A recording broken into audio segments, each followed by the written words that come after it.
Some things happened that made us feel like it was best that we head back home. What things? I think we deserve to know. It's great working with Blumhouse again. They're a clever company. They know how to create material that is part of a genre, but people are getting way more than they thought they came for. There's some really uncomfortable moments, some really cringeworthy moments. Yeah, I know what you need. What really interested me was, I think, just how excruciating it can be to navigate social spaces and how that can feel as life or death as actual life or death scenarios.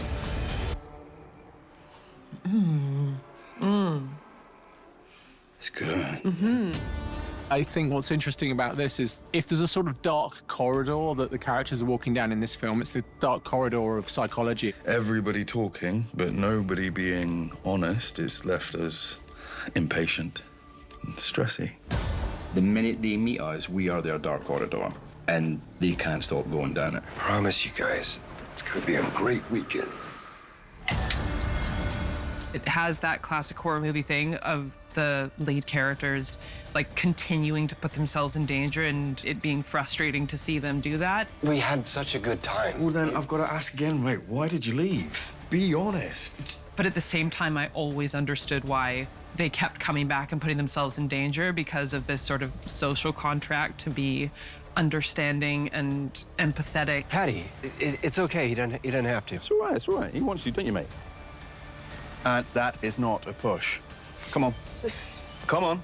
I think that grounded horror, meaning horror that can happen to you, is the scariest part. You're still not being completely honest, are you?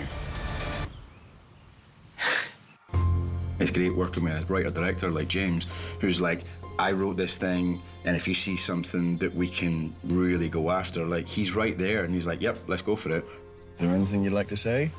His specificity of these performances is what made this particular project so fun to work with. I loved watching these characters sort of pushing each other's boundaries, but not too much.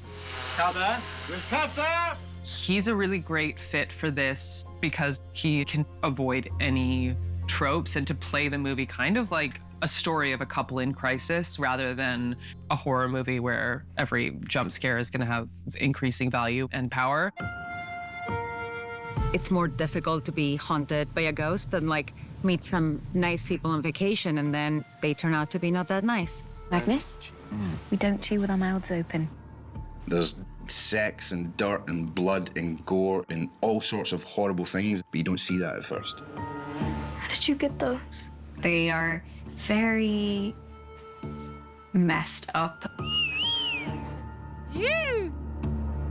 And what are you doing? How hard can it be? Right, just feel it in your feet. 5, 6, 7, 8. Yeah? Watch Agnes. She's doing it. Do what she's doing, yeah? For Christ's sakes, he's just a child. You can't talk to him like that. What is wrong with you? Go to your room! Stop it! What I find most horrific about this is that there are situations like this that happen in real life. There are serial killers, there are murderers. You see it all coming, but that's why it's terrifying. You sure I can't quickly make you some sandwiches for the journey?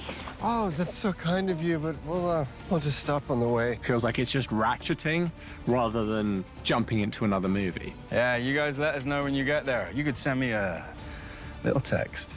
Charting that was very important to me. And how the sort of metaphorical kind of horror of everyday life becomes a literal horror. Just smile and wave. Bye.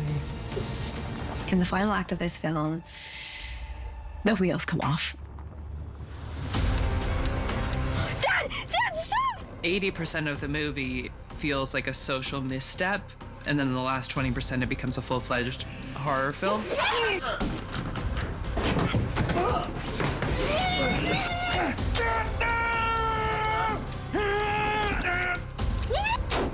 I think it's fun being really scared all the time. It ends up being horrifying. It's creepy.